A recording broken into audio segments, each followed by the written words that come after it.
todos. Muy buenas tardes, muchas gracias a todos por asistir. Es un gusto para mí el día de hoy presentar a la doctora Erika Joana Ruge Joya, residente de primer año del programa de Medicina Clínica y Cuidado Intensivo Pediátrico de la Universidad del Bosque, en su presentación sobre fisiología del sistema arterial, retorno venoso y control de la circulación periférica.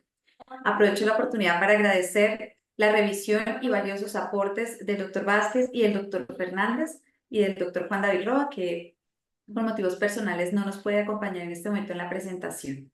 Adelante, Erika, muchas gracias. Bueno, buenas tardes para todos. Es para mí un placer estar el día de hoy en la presentación. Como ya lo dijeron, entonces vamos a hablar de la fisiología del sistema arterial, retorno venoso y control de la circulación periférica. Esta sería la agenda para el día de hoy. Vamos a empezar con una pequeña introducción. Vamos a hablar de la anatomía de los vasos sanguíneos, la fisiología del sistema arterial, la fisiología de la circulación periférica y el retorno venoso. Entonces, comencemos. Desde la medicina temprana, en los vasos sanguíneos han sido reconocidos por llevar sustancias pues, de un sitio del cuerpo a otro. Los médicos egipcios describieron el pulso desde 1500 a.C.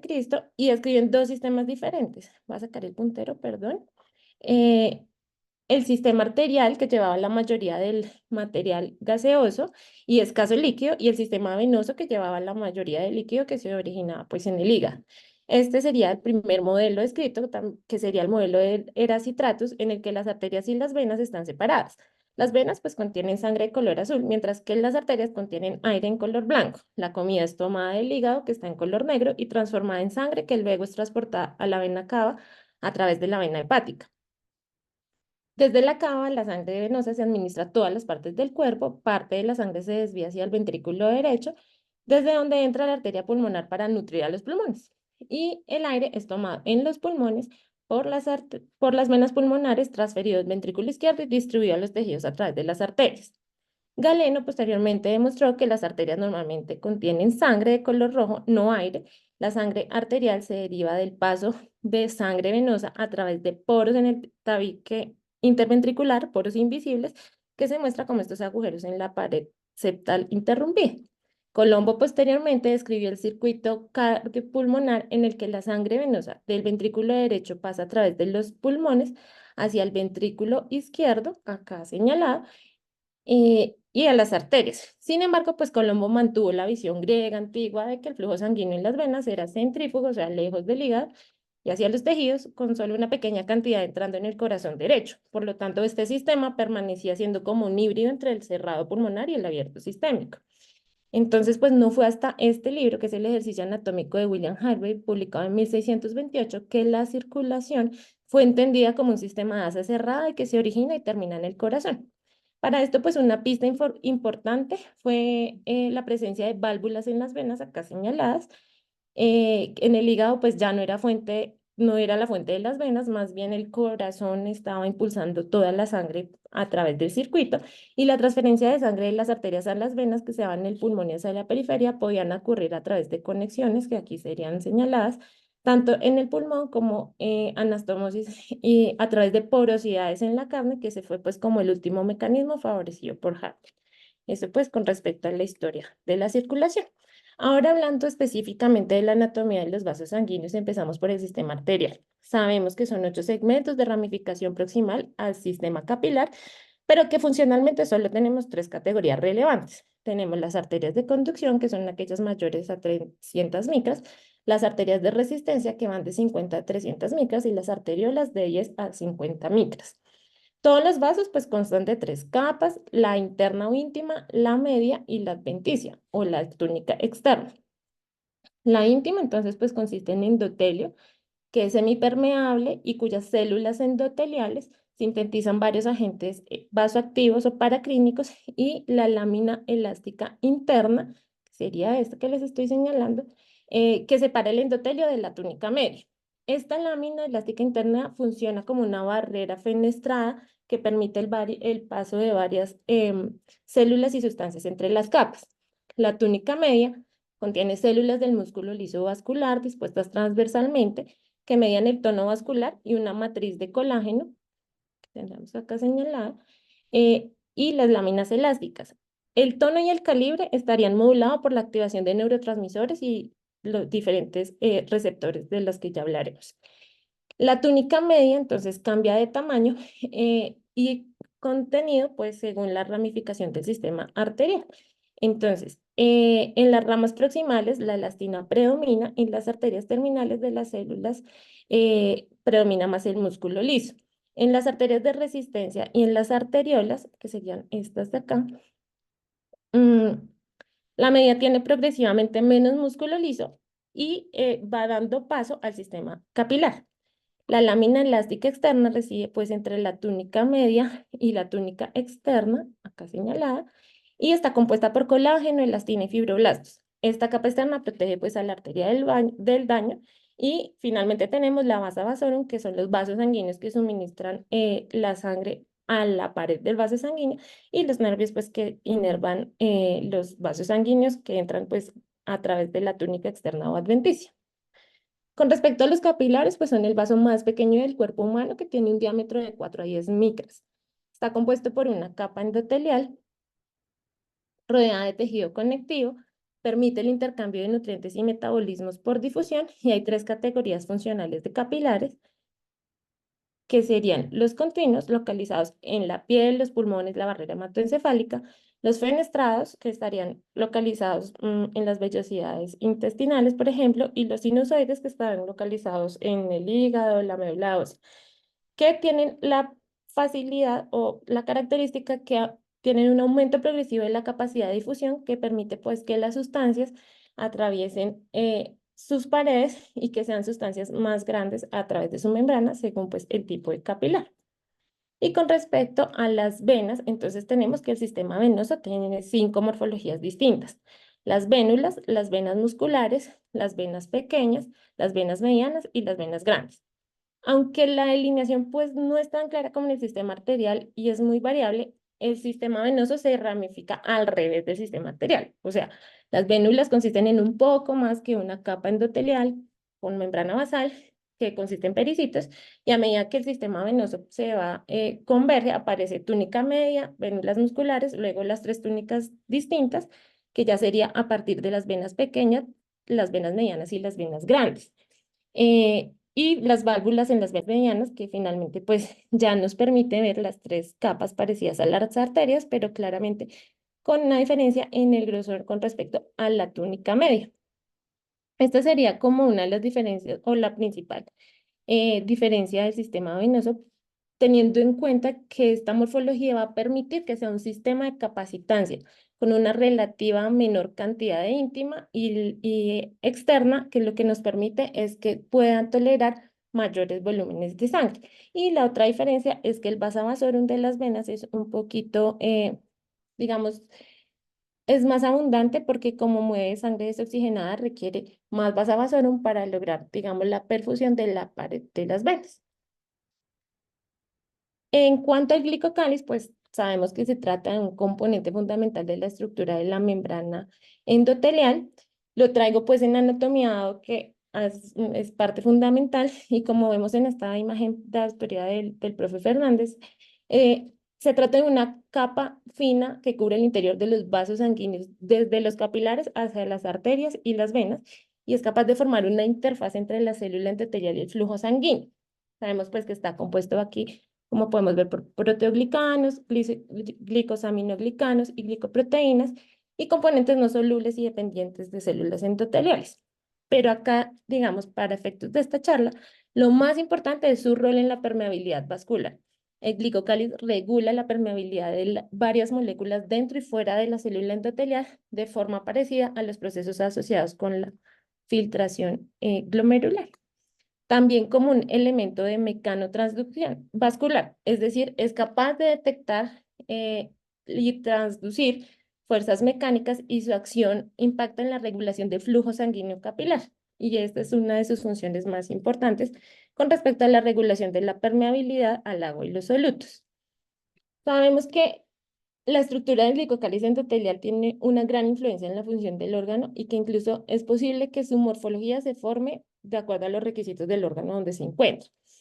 Entonces sabemos que dependiendo del tipo de capilar del que estemos hablando, vamos a tener un glucocáliz que va a variar en porcentaje en la microscopía electrónica, permitiendo, favoreciendo, digamos, procesos de difusión de oxígeno como a nivel del pulmón, con una cantidad aproximadamente de 4%, y favoreciendo o generando más impermeabilidad como en la barrera hematoencefálica. Entonces, podemos ver que hay diferencias en cuanto al vaso sanguíneo y la cantidad de glicocáliz por órgano, pues, que estemos viendo. Y también que vamos a tener, recordar que hay diferencias en relación a inflamación aguda y crónica que afectan esta barrera. Esto básicamente fue un experimento que hicieron en ratones sanos, unos ratones que les indujeron inflamación aguda con infusión de lipopolisacárido en el peritoneo y unos ratones que tenían unas condiciones que simulaban inflamación crónica como diabetes, como la diabetes. Vemos que el glicocáliz en un ratón sano pues está bien delimitado, una forma, digamos, adecuada. En condiciones de inflamación crónica lo tenemos algo así como un césped podado. Y en condiciones de inflamación aguda, el glicocáliz endotelial se destruye y la superficie de la célula se expone al lumen del endotelio vascular, alterando y afectando la regulación de la circulación periférica y la difusión capilar, como veremos más adelante. Entonces, ya para entrar a la fisiología de los vasos sanguíneos, vamos a empezar con el sistema arterial. Entonces, sabemos que las arterias, eh, digamos, son un sistema de conducción de naturaleza elástica y la sangre fluye de manera pulsátil basada en las eyecciones oscilatorias del ventrículo izquierdo. En las arterias de conducción, que serían como las arterias pues, más grandes, acá digamos la aorta torácica, la sangre fluye en una onda distesante o una pulsación de presión. Y es esta pulsación la que finalmente en las arterias en las arterias pues, más pequeñas son las que podemos sentir cuando palpamos un pulso. Hay dos factores que afectan la presión de ese pulso. Uno es el volumen sistólico y el otro es la distensibilidad vascular. En condiciones fisiológicas, la circulación arterial central tiene un contenido de elastina relativamente alto y es complaciente, no es rígido. Este contenido de elastina y la distensibilidad disminuyen en los vasos arteriales progresivamente más distales, es así como tenemos diferentes presiones arteriales, si estamos hablando de arterias, arteriolas, capilares, hasta que la presión de pulso se hace prácticamente imperceptible a nivel del capilar y de las vénulas. Em, para el momento en el que el flujo de una onda teórica llega a las arteriolas, el flujo se ha vuelto continuo prácticamente. Entonces acá podemos ver cómo será la diferencia en las presiones de pulso, tanto en arterias grandes como en arterias de resistencia más pequeñas y cómo vamos a tener diferentes presiones, tanto si hablamos de la circulación sistémica como la circulación pulmonar. Con respecto al tono arterial, sabemos pues que es modulado por inervación autonómica y contracción de células de músculo liso vascular. Hay numerosos receptores que pueden modular el tono de la vasculatura muscular, de la vasculatura lisa muscular.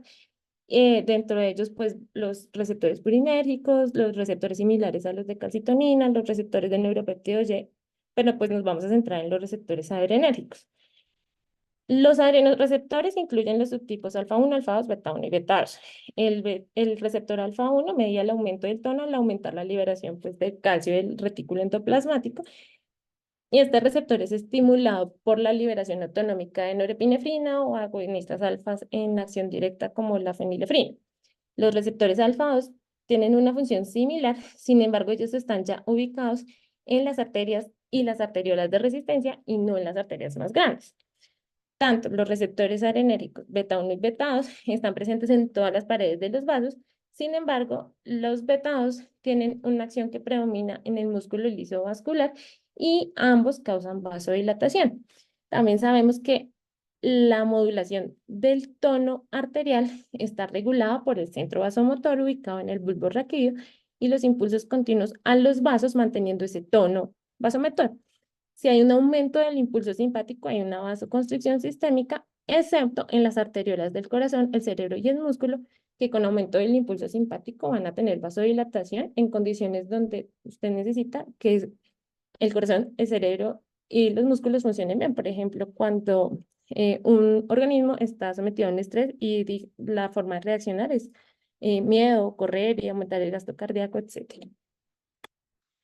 Con respecto al sistema capilar, entonces pues sabemos que no contiene medios musculares ni inervación sensorial. Como tal, él debe autorregular su flujo a nivel local, dilatando o restringiendo las arteriolas aguas arriba, abriendo, cerrando la parte arterial y, digamos, cambiando la capacitancia de la parte venosa. Históricamente, la teoría de la autorregulación prevalecía, o sea, se decía que el tejido local era capaz de producir metabolitos que causaran vasodilatación a las arteriolas y lo que resultaba en un aumento en la administración de oxígeno a los nutrientes y nutrientes a los capilares. Ahora se cree pues que ese efecto del óxido nítrico extracelular y su inhibición por el radical superóxido la que controla ese flujo sanguíneo local. Ellos actúan como un mecanismo de contrarregulación. Entonces, si tenemos vasodilatación o dilatación del capilar de la parte arterial inducida por óxido nítrico, hay un aumento del flujo sanguíneo, por lo tanto aumenta la disponibilidad de los sustratos metabólicos, el oxígeno y la glucosa. Y a su vez, ese tejido, en la medida que esté indemne y sano, es capaz de regular esas necesidades que, por decirlo así, van apareciendo. Y al aumentar estos sustratos, hay aumento de la oxidación de la NADH, genera óxido nítrico neutralizante de radicales superóxidos con la consiguiente vasoconstricción local. Este agonismo y antagonismo local, que lleva a apertura y cierre cíclico de los capilares, llamado vasomoción, y aunque un solo capilar esté abierto o cerrado, un grupo de capilares tendrá en promedio un flujo constante, y eso lo llamamos vasomotilidad. Entonces, cuando la sangre alcanza el capilar en el lecho pues capilar, la velocidad por la que circula en el interior de estos vasos es muy baja. Ello pues es debido a que es un sistema que se ha ramificado múltiples veces y la velocidad disminuye proporcionalmente a ese aumento de la sección conjunta de las ramificaciones. Así pues, en la aorta, la sección, de sección pequeña, la velocidad es muy grande y va descendiendo a nivel de las arterias y las arteriolas a nivel ya capilar se hace mínima, con una velocidad de 0,1 milímetros por segundo, cuando en la aorta teníamos 400 milímetros por segundo. Y este detalle de lo lento que va el flujo por el capilar, junto con la delgadez de la pared del capilar, proporciona las condiciones de tiempo y espacio suficientes para que el intercambio se pueda efectuar de una manera óptima y posible. Entonces, tenemos tres modalidades de transporte a través de la pared del capilar: la difusión, la pinocitosis o transporte vesicular y la ultrafiltración o reparto de líquidos. La difusión, sería acá, es el mecanismo más importante de los tres. Es un tipo de transporte pasivo regulado por la ley de Fick, en el que todos los intercambios de sangre y las células utilizan como vía intermediaria el líquido intersticial. O sea, depende de la composición del líquido intersticial que se favorezca este intercambio a través de la pared del capilar. Los gradientes para la correcta difusión de los gases respiratorios, los nutrientes, los productos de desecho se crean por el metabolismo de las células, o sea que depende de que el intersticio esté sano, de que las células intersticiales estén sanas, de que el tejido esté sano, que consume unos productos y produce otros, dando lugar a aumento, cambios, disminuciones de concentraciones en el líquido intersticial. El metabolismo es, por lo tanto, la causa de la creación de gradientes y movimiento de moléculas. Entonces, básicamente, dependemos mucho de la internidad del capilar, del endotelio y del tejido pues que lo rodea. La pinocitosis, que sería acá señalada, es el transporte vesicular, es aquel en que las vesículas permiten realizar procesos de endo y exocitosis, constituyendo unos canales transcelulares de transporte. Pero este pues, es otro de los mecanismos no tan importante. Y la ultrafiltración, reparto de líquidos, es el tipo de transporte que tiene como función básica la redistribución de los líquidos extracelulares. El líquido extracelular pues está formado básicamente por dos componentes, que sería el plasma y el líquido intersticial. El plasma con un volumen de 3 litros, el líquido intersticial aproximadamente unos 10 litros. El líquido intersticial puede ser utilizado como un reservorio o un almacén y puede recibir líquido del plasma o proporcionárselo al mismo. El plasma entonces tiene dos tipos de solutos, que serían los solutos de bajo peso molecular que atraviesan sin ninguna dificultad la pared capilar y por tanto tienen la misma concentración a ambos lados de la pared, y los solutos de alto peso molecular o coloides, que serían, por ejemplo, las proteínas que son incapaces de atravesar la pared y que se encuentran en una elevada concentración adentro del capilar de 6 a 8 gramos por 100 mililitros y baja en el líquido intersticial de 0,7 a 2 gramos por 100 mililitros. La magnitud de este flujo y el hecho de que el capilar no se vacíe viene determinada por las fuerzas que intervienen en la ley de equilibrios de Stark. Este equilibrio describe cómo se mantienen los volúmenes distribuidos correctamente. Depende de los movimientos de agua en el lecho capilar que se desarrollan en ambos sentidos, hacia adentro y hacia afuera, mediante dos sistemas de fuerzas opuestas. Las presiones hidrostáticas, que serían acá, y las presiones coloidosmóticas, que serían acá, que se establecen a través de la pared del capilar. Entonces existen pues dos gradientes contrarios de presión: el hidrostático ejercido por el líquido y el coloide osmótico dependiente de las proteínas. Y de acuerdo con estas diferencias, el movimiento depende de cuatro variables individuales, que serían las siguientes. La presión hidrostática capilar, que es cuando la sangre llega al extremo arterial del capilar. La presión hidrostática o arterial es aproximadamente de 35 milímetros de mercurio. Y como el capilar también ofrece cierta resistencia a ese flujo, la presión sigue descendiendo y en el extremo venoso ya pasa a ser aproximadamente 16 milímetros de mercurio. La presión hidrostática intersticial, que es la presión que ejerce el líquido intersticial.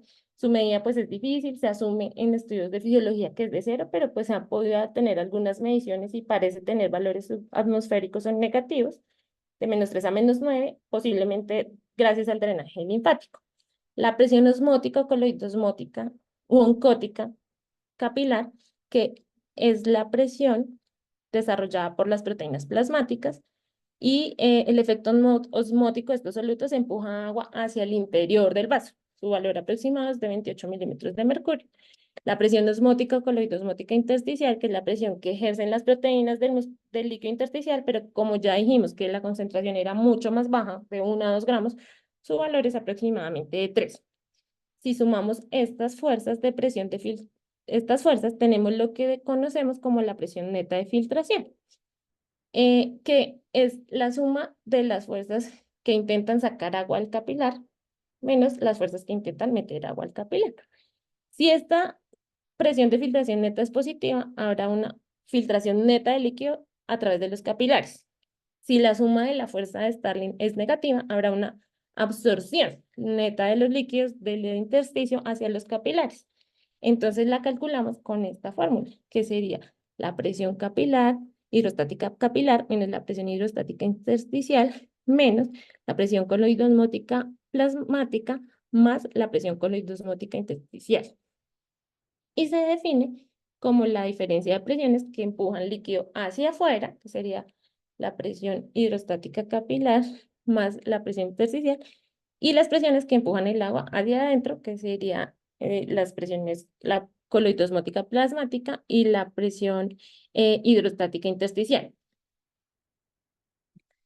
Entonces, como en el flujo de arterial del capilar, del extremo arterial. En esta región, la sumatoria de presiones empujan líquido hacia el exterior del capilar y es superior al líquido que se reabsorbe en el extremo venoso.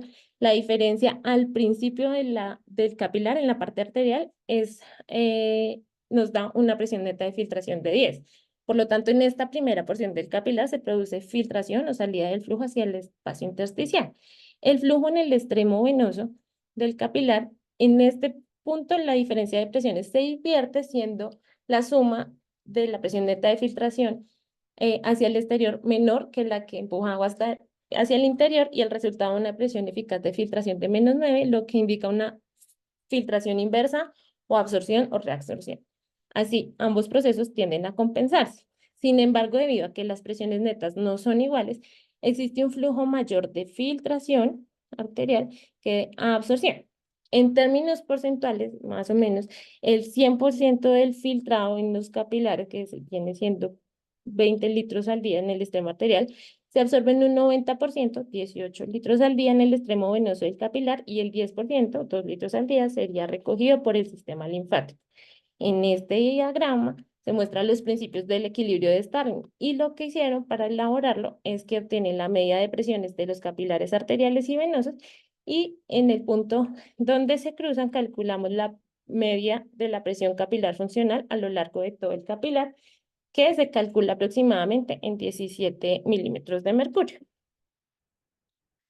Sin embargo, algunos autores, basados en la tecnología moderna, han sugerido que esta ley no explica completamente algunos hallazgos fisiológicos, como el hecho de que no hay reabsorción venosa de líquidos.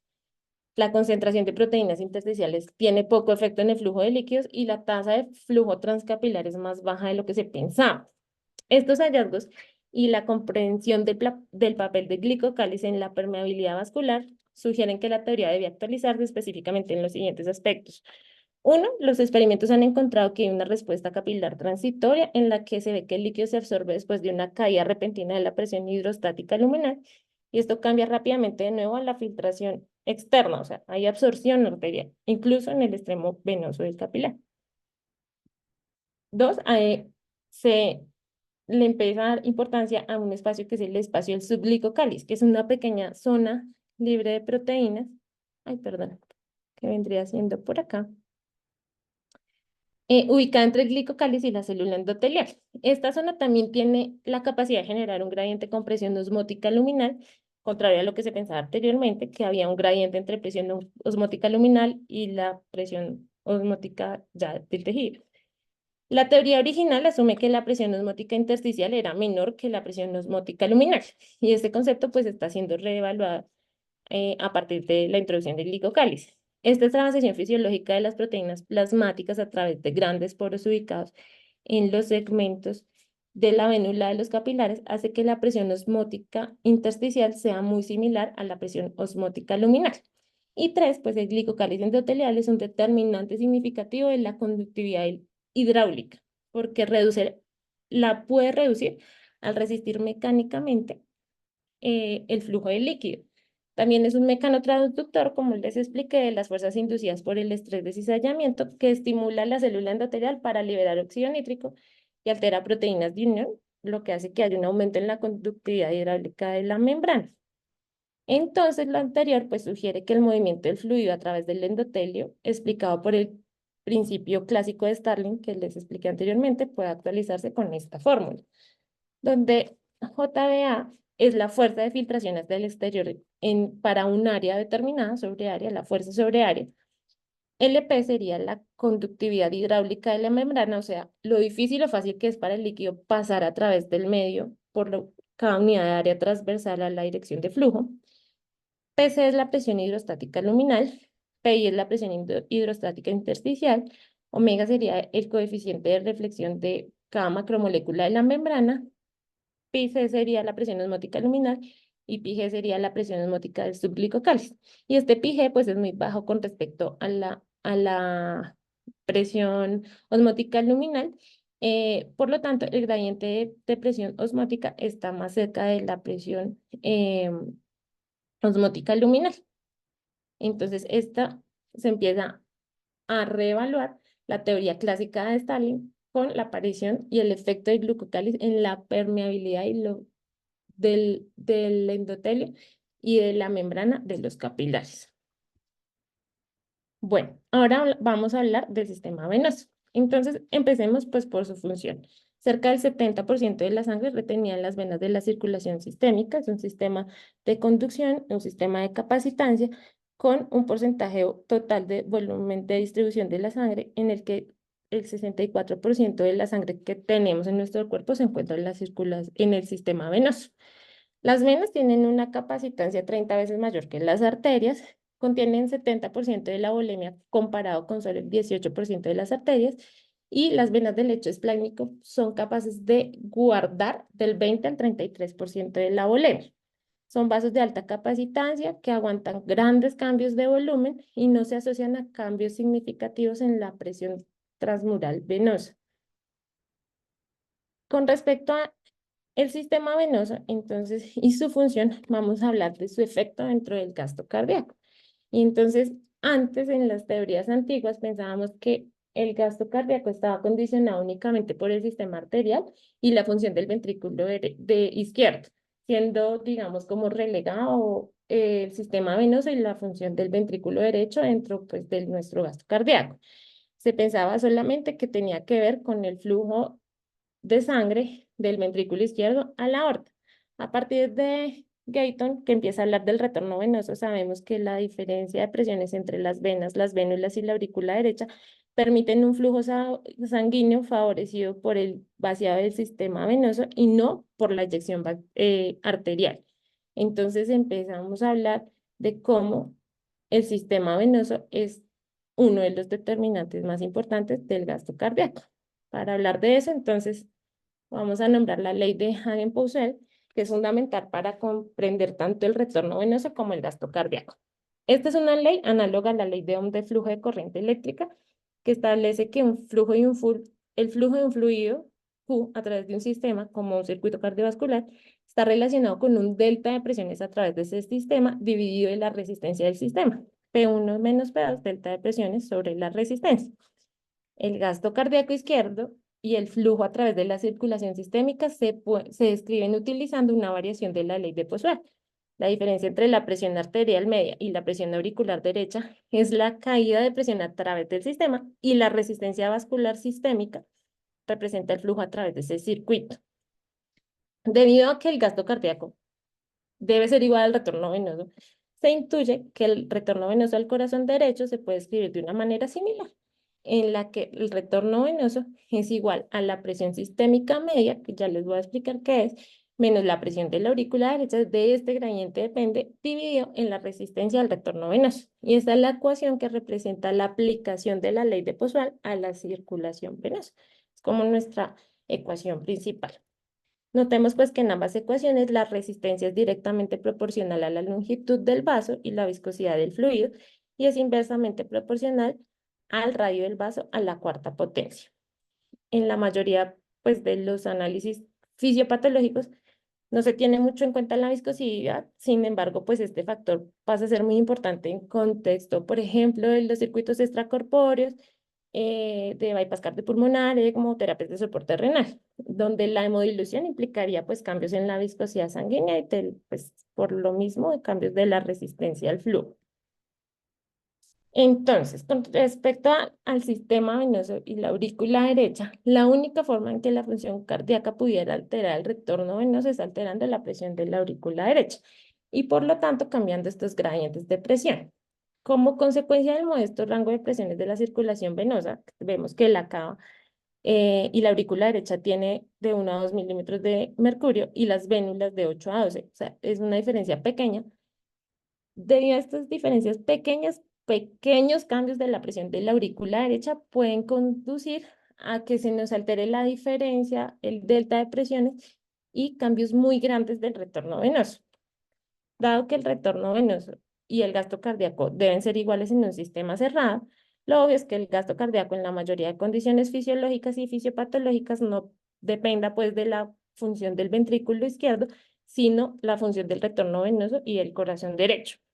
Además de este problema está el hecho que, determinado por interacciones cardiopulmonares como un todo, eh, las características del corazón derecho, el circuito pulmonar y el corazón izquierdo, eh, todo se tenga que ver como un circuito vascular sistémico y no por ningún elemento individual. En aras pues, de la simplicidad de nuestra discusión posterior, a menudo se centra que en la función del corazón derecho, pero debe entenderse, pues, como les digo, que es la función, una amalgama de todas las diferencias del corazón como autor. Entonces, para apreciar la fisiología del retorno venoso debemos tener en cuenta tres factores relacionados: la presión sistémica media, el volumen estresado, el volumen no estresado y la resistencia venosa. El concepto de presión media sistémica se remonta a fines del siglo XIX, cuando Baylis y Starling supusieron que si la circulación se detuviera transitoriamente, la presión arterial disminuiría y la presión venosa aumentaría. Razonaron que la presión de todo el sistema durante un paro cardíaco se equilibraría en lo que denominaron presión media sistémica.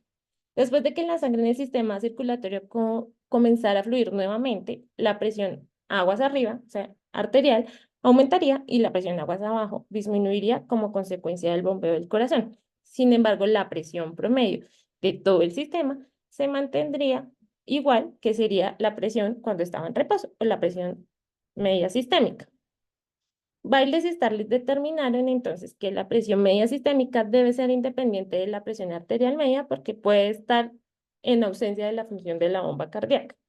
Y aquí es donde vamos a ver el modelo de la bañera, que es el modelo del retorno venoso. Entonces, tenemos el sistema venoso como un sistema de capacitancia en donde nos aguanta un volumen en un recipiente principal y nos muestra, digamos, el volumen eh, como un sistema de reserva que sería el volumen total. Y hagamos de cuenta que que es una bañera con una abertura por la cual va a salir parte de su contenido. La abertura sería la presión media sistémica. El orificio estaría ubicado, independientemente del sitio, eh, o nos dividiría la sangre en la que es capaz de salir por ese orificio, que sería el volumen estresado, que es el que nos impacta aquí en la circulación, y el volumen que se nos queda dentro de la bañera, que sería el volumen no estresado, sería como nuestro volumen de reservorio. El diámetro del tubo por donde estamos drenando la bañera sería la resistencia venosa y el siguiente punto o contenedor a donde drenaríamos el líquido de la bañera sería la aurícula derecha. Este sería como el ejemplo a nivel, digamos, de un diagrama del retorno venoso entendido como un contenedor que tiene un agujerito por donde va a salir el líquido. Entonces, si nosotros aumentamos el volumen total de este reservorio, sin mover el huequito, se nos va a aumentar el volumen estresado. Por el contrario, si movemos el huequito hacia arriba o hacia abajo, se nos va a aumentar o disminuir el volumen estresado sin cambiar el volumen total. Eh, lo cual hace que uno de los determinantes sea el volumen total, el nivel del huequito, o sea, la presión media sistémica, y también la presión en el segundo contenedor, que sería la presión de la aurícula derecha. También el diámetro y el conducto de la longitud de salida, como la viscosidad de la sangre, nos definirían pues la resistencia al retorno venoso. Entonces, este volumen el volumen no estresado, que es el de abajo, se puede definir como el volumen necesario para llenar el sistema a su capacidad sin ningún aumento de la presión transmural. Y el volumen estresado sería la capacidad que sumada con el volumen no estresado nos genera la presión transmural. Para comprender este concepto de volúmenes estresados y no estresados del sistema circulatorio, es útil entender que solo una parte del volumen total contribuye a la presión residual, o sea, la presión media sistémica, en la circulación durante el paro cardíaco. ¿Cómo encontraron o determinaron esto? En parte con algunos experimentos en el que examinaban un animal anticoagulado y quedaba la salida de una gran cantidad de sangre, pero que había una capacidad restante en la circulación que no salía y que a este fue el que denominaron volumen no estresado. Si nosotros hiciéramos la representación de la bañera en una gráfica en relación con la distancia de volumen, en relación con la distensibilidad vascular y la presión transmural, que sería la presión media sistémica, cuando tenemos el recipiente vacío o llenándose por debajo de la abertura, el volumen del recipiente y la presión a nivel del conducto se va haciendo el reemplazo lento del fluido, da como resultado un aumento lineal del volumen sin aumento de la presión, permanecería plana hasta que el transductor de el agujero estuviera cubierto de líquido y empezara pues a pasar el líquido. A partir de entonces la presión aumentaría linealmente hasta el límite de llenado del recipiente. La pendiente de la línea B1 y B2 que define el volumen estresado representaría la elastancia y sabemos que la elastancia es el delta de presiones sobre el delta de volumen.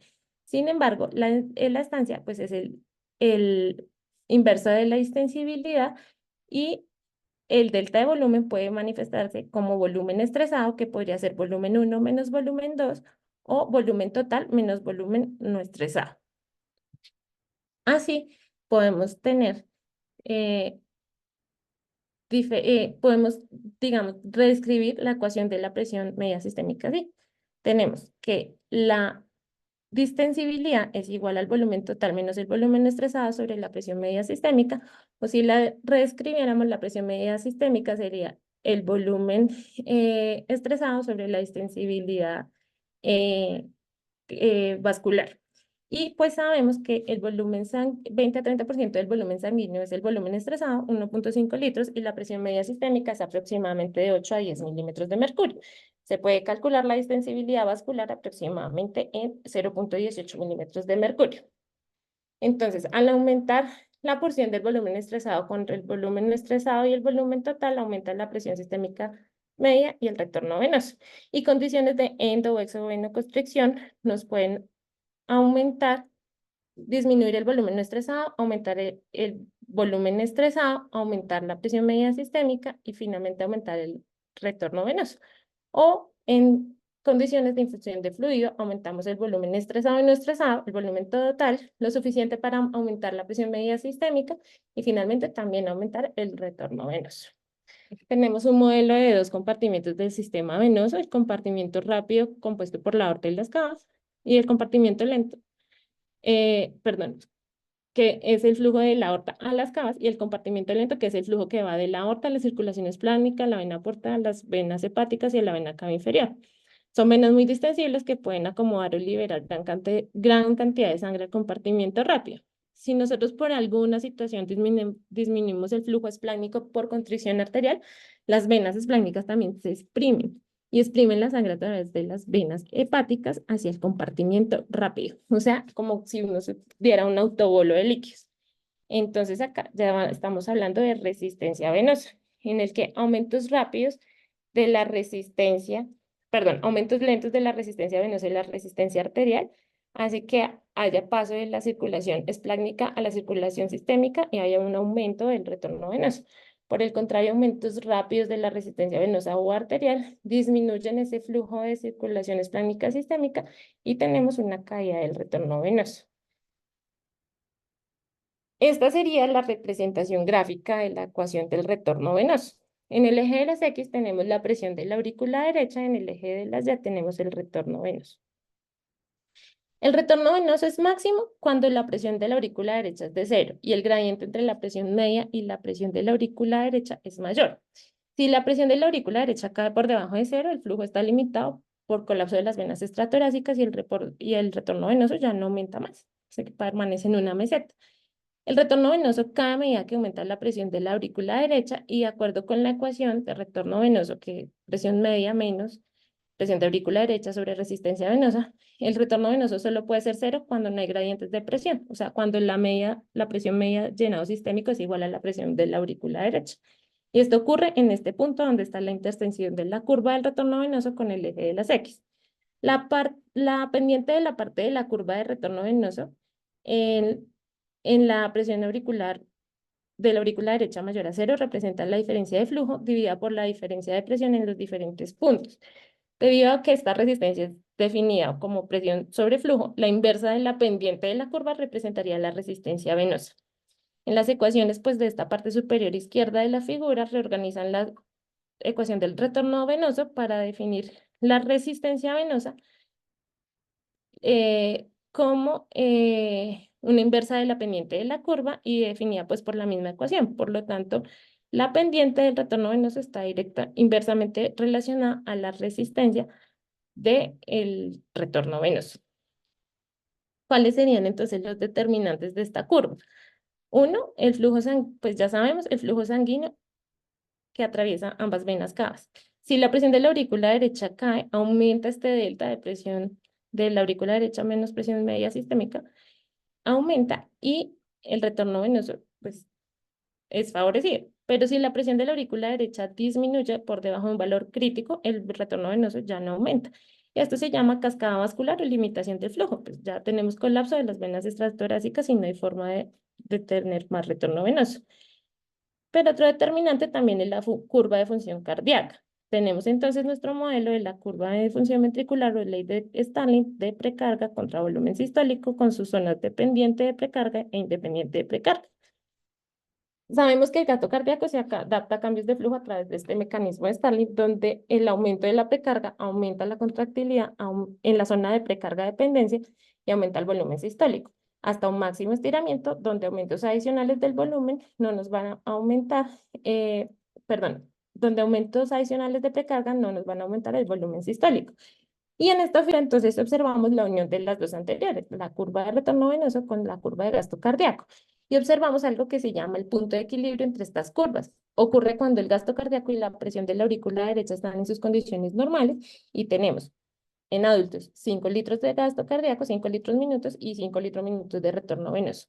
Frente a un aumento del retorno venoso, podemos movernos de un punto A un punto B. Por ejemplo, al administrar una carga de líquidos y tenemos un nuevo punto de equilibrio, aumentando pues también el gasto cardíaco y la curva hasta la curva de no dependencia de precarga. Es interesante entonces recordar nuevamente que el punto donde el retorno venoso se cruza con la presión de la aurícula derecha, la pendiente, es la presión media de llenado sistémico.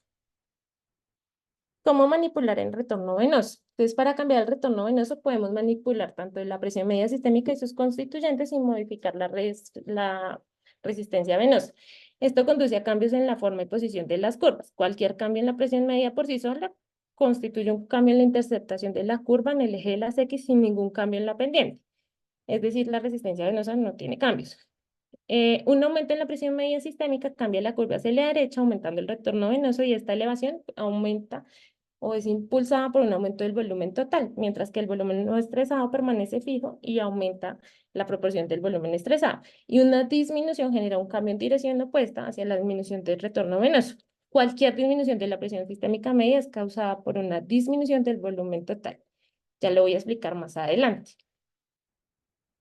Entonces, los aumentos de la presión media sistémica mueven la curva de derecha a la izquierda, aumentando o disminuyendo el retorno venoso o viceversa, y el aumento de resistencia venosa baja la curva o la disminuye, eh, aumenta o nos disminuye el retorno venoso. Y entonces esta sería una aplicación, un ejemplo de aplicación clínica de la manipulación del retorno venoso como respuesta a líquidos. Hay muchos más ejemplos, pero pues ya me estoy pasando un poco en el tiempo. Entonces, por ejemplo, aquí vamos a hablar de esto.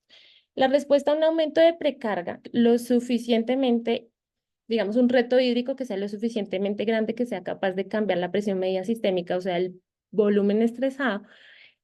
En la zona precarga dependiente nos puede mover en la curva de Starling de punto A al punto B la capacidad del volumen sistólico.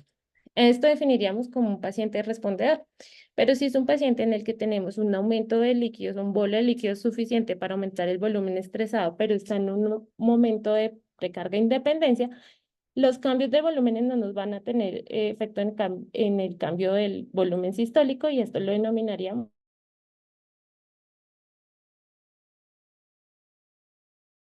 líquidos que es lo suficientemente pequeño para no alterar el volumen estresado y aunque el paciente esté en una zona de precarga dependiente, tenemos cambios tan sutiles que podríamos erróneamente decir que es un paciente que no responde a fluidos. Pero esta es una de las aplicaciones clínicas de cómo podemos manipular el volumen estresado, el volumen total y usarlo a favor de la respuesta del ventrículo izquierdo y el volumen sistólico. ¿Cómo podríamos medir estos determinantes del retorno venoso? Pues lo que se hacía antes era que se hacía durante un paro cardíaco, la presión en la que convergían la presión arterial media y la presión venosa central después de una fibrilación ventricular. Ellas convergían a los 7 segundos y en los cadáveres un minuto después de la muerte. Pero hay otras formas que se pueden utilizar, que son los métodos de interacciones cardiopulmonares en pacientes intubados con pausa al final de la inspiración, que aumenta la presión de la aurícula derecha y disminuye el gasto cardíaco, o la pausa al final de la inspiración, que disminuye la presión de la aurícula derecha y aumenta el gasto cardíaco. Eso también es una prueba de como un reto de volumen en el que uno puede catalogar a un paciente como respondedor o no respondedor. Y los valores de la PVC se trazan en un gráfico que estimaría el retorno venoso.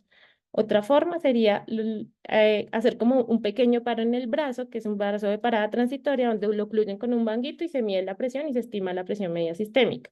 Pero ojo porque las venas del músculo son menos flexibles que las venas espláncnicas o con estimaciones matemáticas donde se pueda estimar la presión media sistémica por valores reales de presión de la aurícula derecha y gasto cardíaco.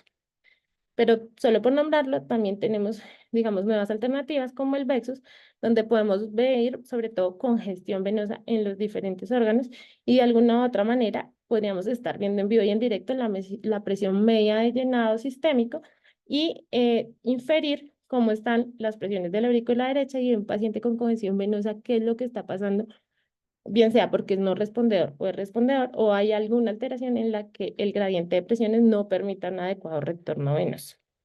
Para concluir, entonces tenemos que el sistema arterial es un sistema de regulación y distribución de flujo sanguíneo, que el gradiente de los componentes de presión arterial y venoso en el capilar es un factor importante de la dinámica de fluidos que facilita la perfusión en los capilares, pero no podemos olvidar el efecto de glicocales y el papel principal del retorno venoso en la hemodinamia, que es un determinante muy importante del gasto cardíaco. Ya salimos del esquema arterial, nos centramos en el esquema de la hemodinamia regida por el sistema venoso como un reservorio de sangre desoxigenada que puede aumentar el volumen sanguíneo circulante en condiciones de estrés, hipovolemia o ejercicio. Muchas gracias. Eso es el